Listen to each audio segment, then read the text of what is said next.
My name is Evelyn, and I'm a grandmother now, but I wasn't always this strong. I was once a young woman, full of hope, love, and dreams of a happy family. But life doesn't always go the way we hope, does it? It takes turns we never see coming, and sometimes, those turns are violent, heartbreaking, and so painful that they shape who we become, for better or worse. I remember the first time it happened. I was just a teenager, living in a small town. My father, the man who was supposed to protect me, had another side that I never knew existed. It started slowly, the little comments, the degrading words that seemed harmless at first. But then, one night, he crossed the line. I don't even remember the exact reason. Maybe it was something I said, maybe something I didn't do, but when I saw that look in his eyes, I knew. He slapped me hard across the face, the sound ringing through the quiet house. The sting was nothing compared to the shock, the disbelief. I couldn't move. I couldn't cry. I just stood there, frozen, trying to understand how the man who was supposed to be my protector could hurt me. But it didn't stop there. Every argument, every disagreement became a reason for him to lash out. The bruises became a secret I kept, hidden under my clothes, under my skin. My mother, the woman who I thought would protect me, was too afraid of him to speak up. It was a silent agreement between them, one that I didn't fully understand at the time. And so, I lived in fear, my soul suffocating under the weight of the silence, under the pressure of pretending that everything was fine. Years went by. I got older, moved away, and started a family of my own. But the scars, both visible and invisible, remained. I married a man who seemed kind, who seemed loving at first, but as the years passed, I began to realize that my father's violence had been passed down in ways I didn't expect. He never hit me, but the emotional manipulation was just as powerful, just as damaging. I spent years trying to please him, trying to keep the peace, just like I had done with my father. I never realized I had become so accustomed to the toxicity that I didn't even recognize it anymore. But when I had children of my own, that's when the truth became clear. I was afraid for them. Afraid of them becoming victims of the same kind of emotional abuse I had endured, afraid that my choices would make them suffer as I had. And then, the unthinkable happened. I was 35 when I found out. I had been married for years, had a family, and thought that maybe, just maybe, I had escaped the cycle. But one evening, as I was going through some old papers in my husband's drawer, I found the letter. It was addressed to someone else. A woman. The world stopped spinning. I had always known something was off, but seeing the evidence in black and white shattered my sense of self. The pain was visceral. It was as though my heart had been torn from my chest and left to bleed out. He had betrayed me, but worse, he had betrayed the family we built together. The children we raised. I was a fool. I had been so focused on surviving, on keeping the peace, that I never once thought to question him. I confronted him, of course. And, like always, he denied it. He said I was imagining things, that I was overreacting. But the truth was right there in front of me. The lies, the secrets, they had been festering for years. I could feel my anger, my heartbreak, building. But instead of crumbling, something inside of me clicked. The rage I had suppressed for so long began to surface. I realized that I deserved better. I realized that my children deserved better. I didn't stay. Not then. Not ever again. I walked away from him that night, leaving the house, the life we had built behind. The decision was terrifying. I had no idea how to survive without him, without the life I had known. But I did it. I packed a few clothes, grabbed my children, and walked out the door. The days that followed were filled with uncertainty, with fear. But they were also filled with something else. Something I hadn't felt in years. Freedom. I spent months rebuilding my life, piece by piece. I found a small apartment, found a job, and slowly started to heal. But the healing was not linear. It was messy, it was painful, and sometimes, it felt like I was drowning in the weight of it all. But I kept going. For my children. For myself. Years passed, and I grew stronger. I healed. I let go of the shame, the guilt, the fear. I realized that what had happened to me was not my fault. I was not to blame for the abuse, for the betrayal. It took time, but I finally understood that I had the right to be happy, to be free, and to live a life without fear. And now, as a grandmother, I can look back at all the pain, all the suffering, and see it for what it was, a chapter in my life that I survived. A chapter that made me who I am today. I am a woman who has learned to love herself, to value her own worth, and to stand tall, no matter what. I know that the road ahead is not always easy, but I am no longer afraid. The journey didn't end there. It was only just beginning. I found myself starting new relationships, trusting again, but with caution. I found my voice in ways I never thought possible. I began speaking out, helping other women who had been through similar struggles. And in doing so, I healed even more. I became involved in support groups, in causes that mattered. I learned to use my pain as fuel, not as a chain to hold me back. Today, I am strong. Today, I am the woman I was meant to be.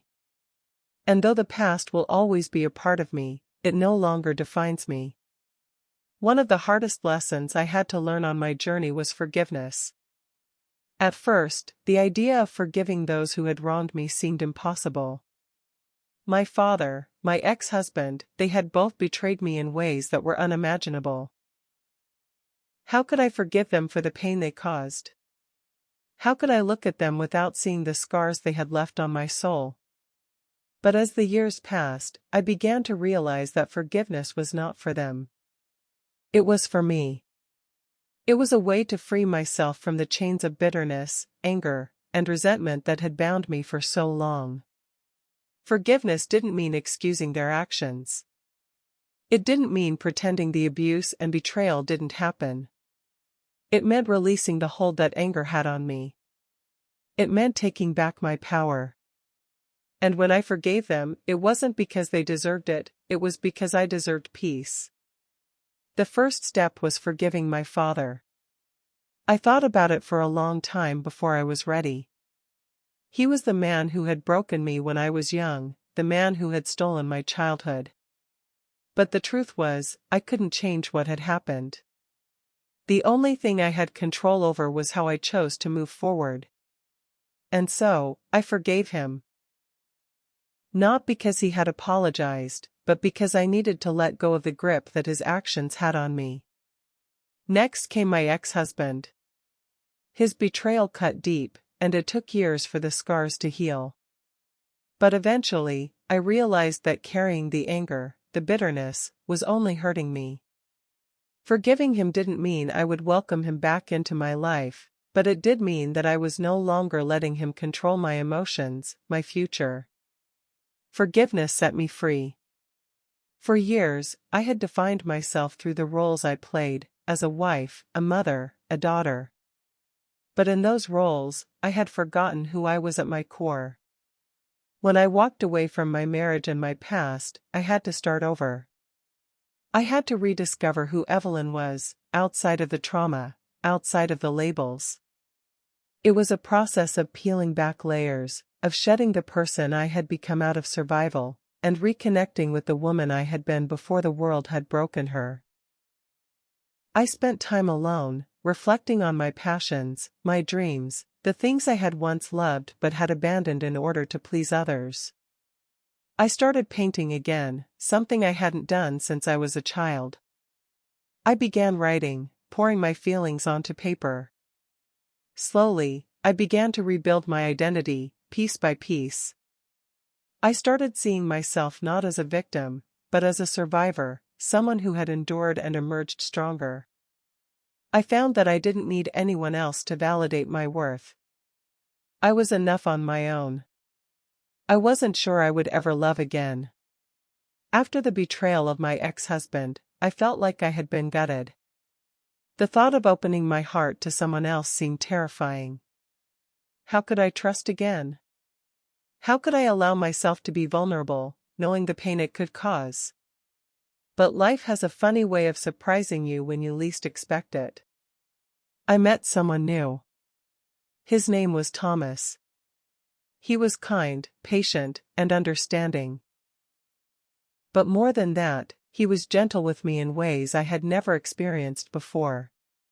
He never pressured me, never made me feel like I owed him anything. It was as though he understood the scars I carried, even though he never asked about them. At first, I hesitated. I kept my distance, unsure of how to let someone in again. But with time, Thomas showed me that love could be soft and gentle, that it didn't have to be fraught with the fear I had once known. It could be a safe place, a home. I let myself love again. And in doing so, I learned that love wasn't just about being loved by someone else, it was about loving myself enough to let someone in. The road to healing wasn't just about me. It was about rebuilding my relationships with my children, with my grandchildren. For so long, I had been consumed with my own pain that I had forgotten to nurture the relationships that mattered most. When I left my husband, my children were confused, hurt, and angry. They didn't understand why I had made the choice I had. They felt torn between the man they had known as their father and the woman they saw as their mother. It wasn't easy. But as the years went by, I made it a priority to heal those relationships. I worked on being present for them, on showing them that I was there, not just as a mother, but as a human being who had endured, and who had learned to grow.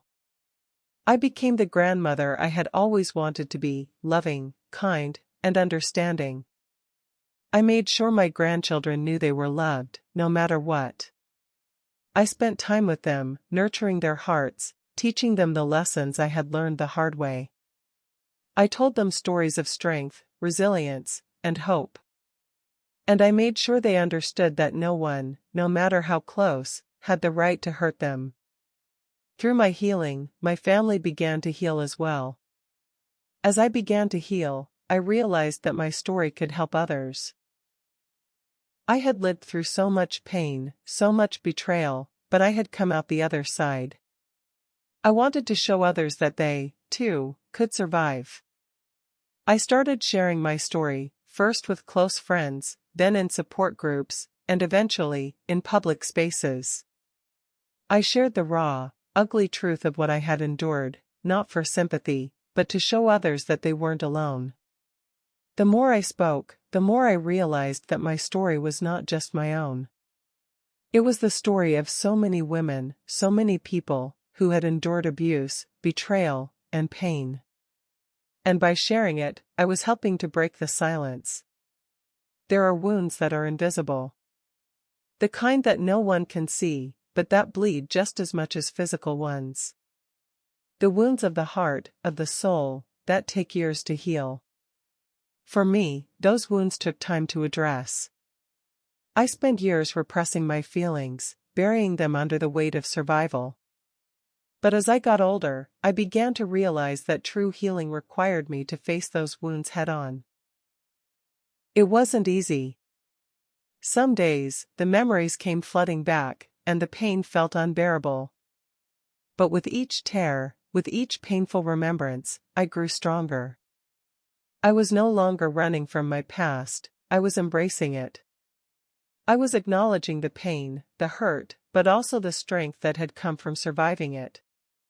It took me a long time, but eventually, I began to feel whole again. And that was the most beautiful gift I could have given myself. The day came when I realized I no longer had to carry the weight of my past with me. For so long, my memories of the abuse, the betrayal, and the hurt had been shackled to my soul, defining who I was. They were the chains that kept me stuck in a cycle of pain, reminding me of what had been done to me, what I had lost. But as I stood in front of my bathroom mirror one morning, staring at my reflection, I saw something different. I saw strength. I saw resilience. And for the first time in my life, I saw a woman who had fought for her peace and who had earned it. I had survived, and I no longer needed to define myself by what had been taken from me. I looked into my own eyes and whispered, "It's time to let go." It wasn't easy. The past didn't disappear overnight. The memories still lingered, and sometimes they resurfaced like ghosts from another life. But in that moment, I made a choice. I chose to let go of the pain. I chose to stop letting it define me. I chose freedom. I let go, not for anyone else, but for me. For so long, I had believed that my worth came from the relationships I had, from the people I loved and cared for. But after all the trauma, betrayal, and heartbreak, I found peace in solitude. I started to appreciate being alone, not in a lonely sense, but in a way that allowed me to reflect, to recharge, and to reconnect with myself. I took long walks by the lake, finding solace in nature. I started spending time in silence, allowing myself to simply be. The world outside was noisy, chaotic, and often cruel. But in my solitude, I found the calm I had been searching for all my life. I didn't need anyone's validation to feel whole. I was enough. And in those moments of quiet, I found the peace I had longed for. In every woman's life, there comes a moment when she must reclaim her power. For me, that moment came after I realized I had spent so many years giving it away, to my father, to my ex-husband, to the people who had hurt me. I had allowed them to take my power by letting their actions define my worth. But no more. I began to stand up for myself in ways I never had before. I learned to set boundaries with those around me, to speak my truth, and to refuse to tolerate any form of disrespect.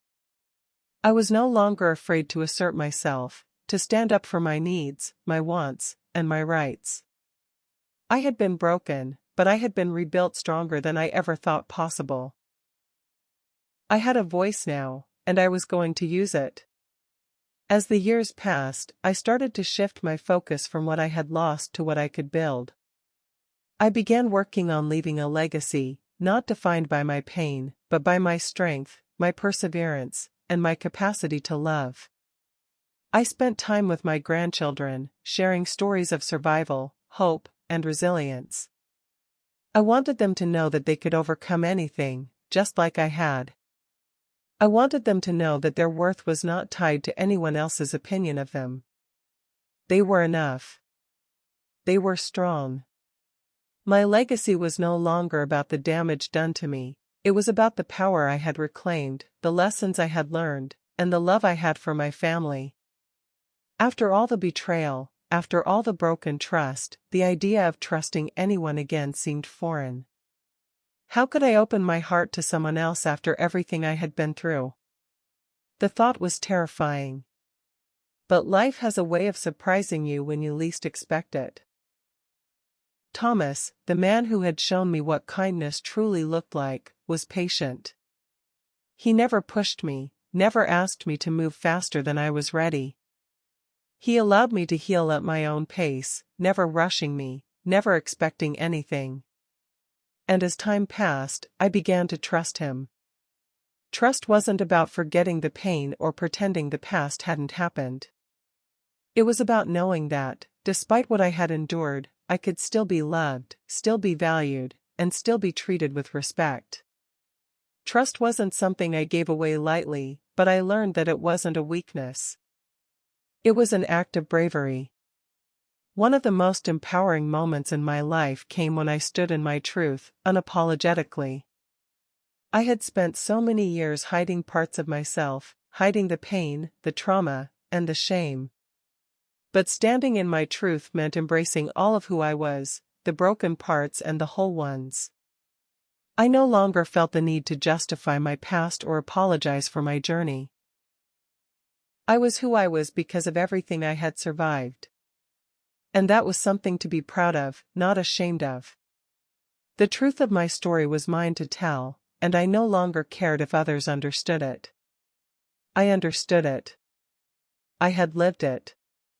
As I neared the final chapters of my life, I felt a sense of peace settle over me. I had survived the darkest of days.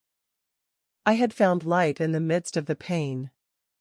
And I had learned that life wasn't about avoiding the storms, but about learning how to dance in the rain. I had learned that no matter how difficult the past was, it didn't define who I was in the present. I was free now. Free from the pain, free from the chains of my past, free from the bitterness that had once held me captive. The road ahead was uncertain, but I faced it with courage. I knew there would be challenges, but I also knew that I was strong enough to face them. As I sat on the porch, watching the sunset with Thomas by my side and my family gathered around me, I knew I had come full circle. My story wasn't one of victimhood. It was one of survival, strength, and redemption. I had faced the darkest parts of myself and emerged on the other side, not unscathed, but stronger. I had let go of the past, forgiven those who had wronged me, and rebuilt my life from the ground up. I had created a life filled with love, peace, and purpose. And as I watched the stars begin to twinkle in the night sky, I realized that I had finally found the peace I had been searching for all my life. My journey had been long and painful, but it had led me to this moment. And for that, I was forever grateful. I had found my healing, and in doing so, I had found myself. To anyone listening to this, I want you to know that your story is not defined by the pain you've endured, but by your strength to rise above it. Life can throw us the harshest trials, ones that seem impossible to overcome. But remember this, you are stronger than you realize.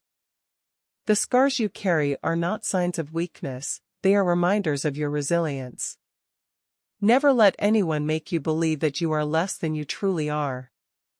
You are worthy of love, respect, and peace. The pain you've experienced does not have to shape your future. It may take time, it may take courage, but healing is possible. Surround yourself with people who lift you, find your strength within, and remember that even in the darkest moments, there is always light waiting to break through. You are not alone. You are enough. Keep fighting for your peace, your happiness, and your future. Your journey is yours to rewrite, and no one has the power to take that away from you. Stay strong, because you've already proven that you are capable of more than you know. Thanks for listening. Like this video and subscribe for more inspirational stories.